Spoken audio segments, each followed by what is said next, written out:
So hello my lovely dear students, welcome back to my channel. तो आइए आज एक चैप्टर को स्टार्ट करते हैं जो कि फिजिक्स का चैप्टर है।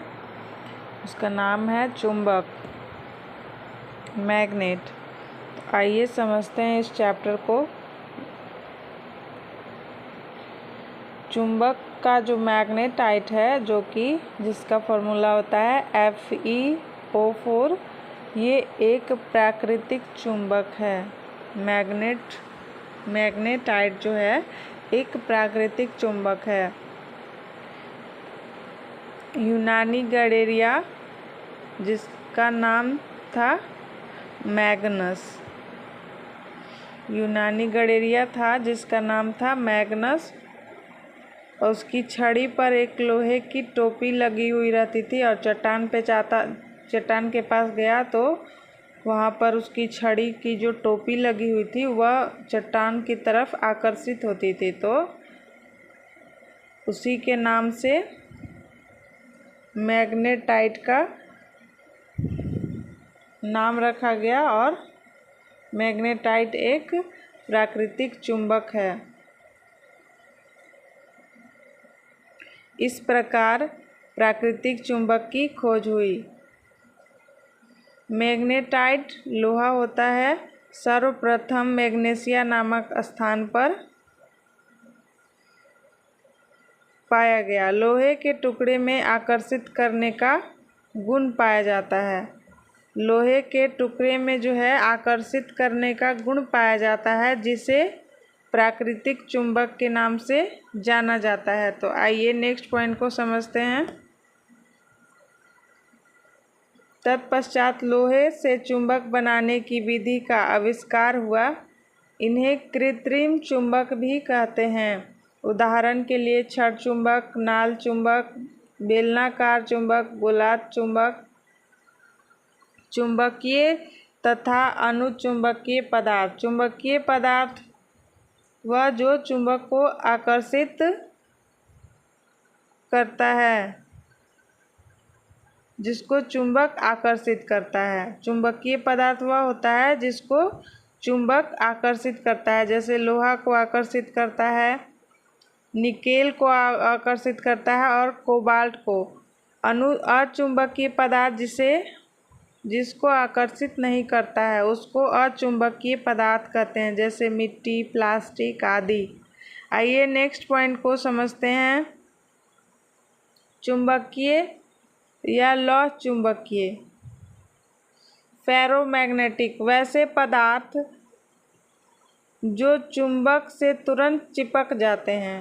वैसे पदार्थ जो चुंबक से तुरंत चिपक जाते हैं, जैसे लोहा, निकेल, कोबाल्ट। अनुचुंबकीय वैसे पदार्थ जो चुंबक की दिशा में हल्का सा आकर्षित होते हैं, जैसे oxygen, aluminium, platinum. Aluminium, oxygen और प्लैटिनियम जो होता है वो पैरामैग्नेटिक के अंतर्गत आता है। पैरामैग्नेटिक के अंतर्गत कौन आता है? ऑक्सीजन, एल्यूमिनियम और प्लैटिनम। ये तीनों जो है अनुचुंबकीय पैरामैग्नेटिक के अंतर्गत आता है। फेरोमैग्नेटिक के अंतर्गत जो है वो Fe, निकेल और कोबाल्ट आता है। डायामैग्नेटिक के अंतर्गत कौन कौन आता है? वैसे पदार्थ प्रतिचुंबकीय जो चुंबक के समीप रखने पर विपरीत दिशा में चले जाते हैं। चुंबक को समीप रखने पर उसके ठीक विपरीत दिशा में चल जाते हैं, तो हाइड्रोजन, वायु, हवा हो जाएगा और जल। आइए नेक्स्ट पॉइंट को समझते हैं। अचुंबकीय पदार्थ नॉन मैग्नेटिक में लकड़ी हो जाएगा, मिट्टी, प्लास्टिक। ऐसे पदार्थ जो चुंबक को आकर्षित नहीं करते हैं, ऐसे पदार्थ को अचुंबकीय पदार्थ कहते हैं। चुंबक के ध्रुव। छड़ चुंबक के ऊपर लोहे को रगड़ने पर उसका बुरादा दोनों किनारों पर चिपक जाता है। छड़ चुंबक होता है जिसको लोहा पर अगर रगड़ेंगे तो उसके ऊपर जो है दोनों ध्रुव पर ये लग जाता है, उसका जो बुरादा होता है चुंबक का, ध्रुव पर चुंबकीय गुण अधिक होता है, पदार्थ अधिक मात्रा में चिपक रहा है। तो इससे यह पता चलता है किनारे पर चिपकने से कि क्षण चुंबक का जो किनारा होता है उसमें चुंबकीय गुण अधिक पाया जाता है, इसीलिए लोहे पर रगड़ने पर लोहे का जो बुरादा होता है वह अधिक चिपकता है। आइए नेक्स्ट पॉइंट को समझते हैं। कंपास या दिक् सूचक के माध्यम से दिशा का निर्धारण करते हैं। कंपास या दिक् सूचक जो होता है जिससे दिशा का निर्धारण करते हैं। कंपास या दिक् सूचक किस युक्ति पर आधारित है? यह चुंबक पर आधारित युक्ति है। विरामावस्था में सुई हमेशा उत्तर से दक्षिण दिशा को बताने का प्रयत्न करती है। चुंबक को यदि स्वतंत्र रूप से छोड़ दिया जाए तो चुंबक हमेशा नॉर्थ और साउथ डायरेक्शन में जाकर रुकता है। चुंबक को अगर हमेशा से छोड़ दिया जाए तो वह उत्तर से दक्षिण दिशा की ओर जाकर रुकती है। लोहे पर चुंबक को रगड़ने पर चुंबक की भांति व्यवहार करता है। अगर एक लोहा का टुकड़ा है और उसको चुंबक के ऊपर ऐसे से रगड़ेंगे तो वो लोहा में भी चुंबक का गुण आ जाता है। आइए नेक्स्ट पॉइंट को समझते हैं। चुंबक के प्रति आकर्षण तथा चुंबक के प्रति प्रतिकर्षण। अगर समान ध्रुव आपस में मिलते हैं, ये साउथ साउथ है, तो यहाँ पर प्रतिकर्षण होता है। अगर असमान ध्रुव आपस में मिलते हैं तो यहाँ पर नज़दीकियाँ बढ़ती है।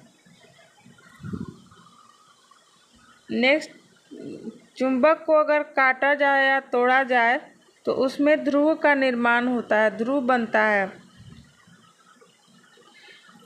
नॉर्थ साइड वाले को काटा जाए तो उधर से साउथ बनता है और साउथ के तरफ जाएंगे तो इधर नॉर्थ बनता है। तो दो भाग में तोड़ने पर दो ध्रुवों का निर्माण होता है दोनों किनारों पर। तो आइए नेक्स्ट पॉइंट को समझते हैं। चुंबक के गुण का नष्ट होना।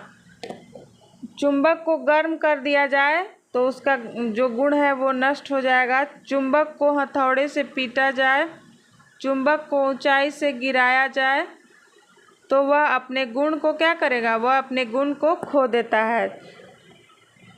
क्षण चुंबक को सुरक्षित रखने के लिए उनके असमान ध्रुवों को पास पास रखना चाहिए। क्षण चुंबक को सुरक्षित रखने के लिए असमान ध्रुवों को क्या करना चाहिए? पास पास रखना चाहिए, जिससे कि वो दोनों क्या रहेंगे? सुरक्षित रहेंगे। लोहा के दो अयस्क होते हैं, हेमेटाइट और मैग्नेटाइट। हेमेटाइट जो है वो लोहा का प्रमुख अयस्क होता है जिससे कि चुंबक प्राप्त किया जा सकता है और इसका जो है चुंबक को प्राप्त किया जा सकता है।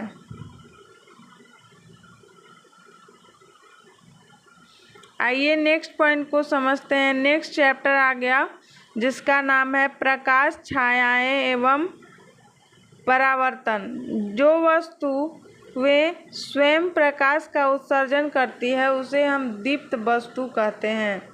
जो स्वयं जल सकते हो जैसे बल्ब, सूर्य की रोशनी, मोमबत्ती आदि। अप्रदीप्त वस्तु नॉन ल्यूमिनस ऑब्जेक्ट, मेज, कुर्सी, चंद्रमा इत्यादि। अप्रदीप्त वस्तु के पास स्वयं का प्रकाश नहीं होता है। दर्पण परावर्तन से हमें स्पष्ट प्रतिबिंब प्राप्त होता है। आइए नेक्स्ट पॉइंट को समझते हैं। पारदर्शी, ट्रांसपेरेंट, ओपेक और ट्रांसलूसेंट को ऐसी वस्तु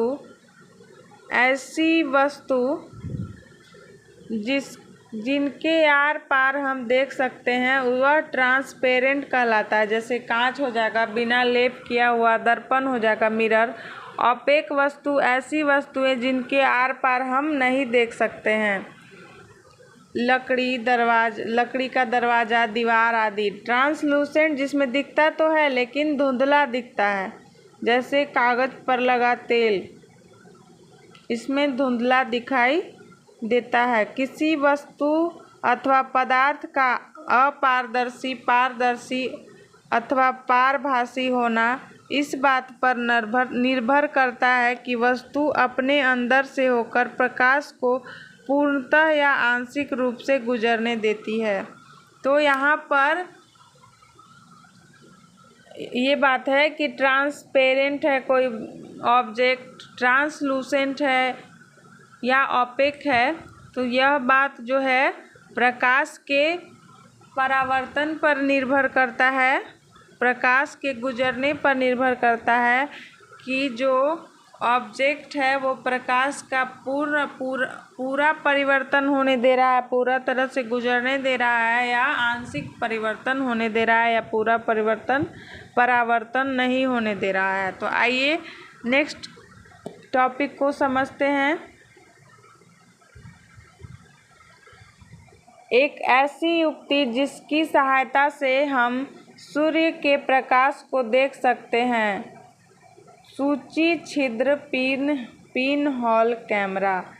यहाँ पर इसको कलर नहीं किए थे, यहाँ पर देखिए प्रकाश डालते हैं, दूसरा कलर से करते हैं, इसको ग्रीन कलर से सब दिखेगा। ये आपका है सूची छिद्र कैमरा, ए पिन होल कैमरा। ऐसी युक्ति जिसकी सहायता से हम सूर्य के प्रकाश को देख सकते हैं। अति प्रदीप्त वस्तु को देखने के लिए ए पिन होल कैमरा का उपयोग किया जाता है। दर्पण सदैव रिफ्लेक्शन, परावर्तन की घटना पर कार्य करता है। लेंस सदैव अपवर्तन की घटना पर कार्य करता है।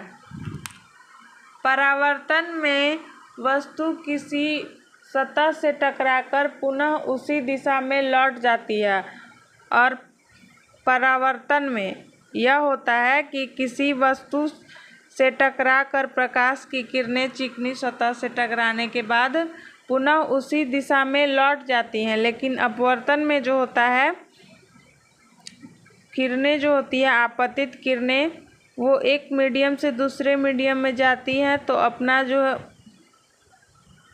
अभिलंब की ओर एक बेंड करती हैं। विरल से सघन में जाने के बाद अभिलंब की ओर क्या करती हैं, बेंड करती हैं, यहाँ पर देखिए, और दूर जाने पर अभिलंब से दूर जाती है। तो प्रकाश सदैव सरल रेखा में गमन करता है।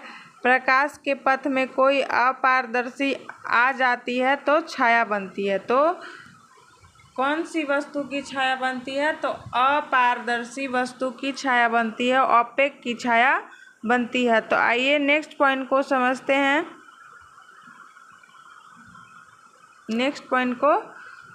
हैं। तो क्लास 6 के एनसीईआरटी में इतना ही था। आई होप ये जो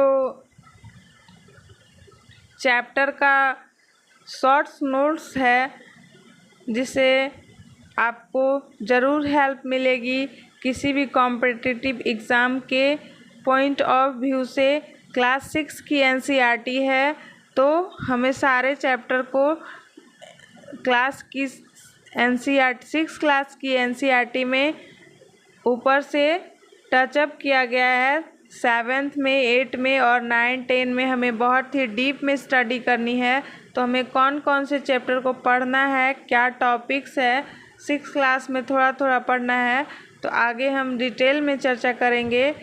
मेरे चैनल को अभी तक आप लोगों ने सब्सक्राइब नहीं किया है तो मेरे चैनल को ज़रूर सब्सक्राइब कीजिए और मेरे चैनल से जुड़िए। आपके एक लाइक और एक सब्सक्राइब से मुझे वीडियो बनाने का मन करता है, अच्छा लगता है, मोटिवेटेड रहती हूँ कि वीडियो मैं बनाऊँ। लोग मुझे प्यार दे रहे हैं, अच्छा लगता है। तो आई होप कि इस वीडियो से आपको बेनिफिट मिलेगा और मेरे चैनल से जुड़िए, मेरे चैनल को सब्सक्राइब कीजिए। Thanks for watching this video. Next video में हम लोग जो है इससे रिलेटेड क्वेश्चंस प्रैक्टिस करेंगे। Thanks for watching.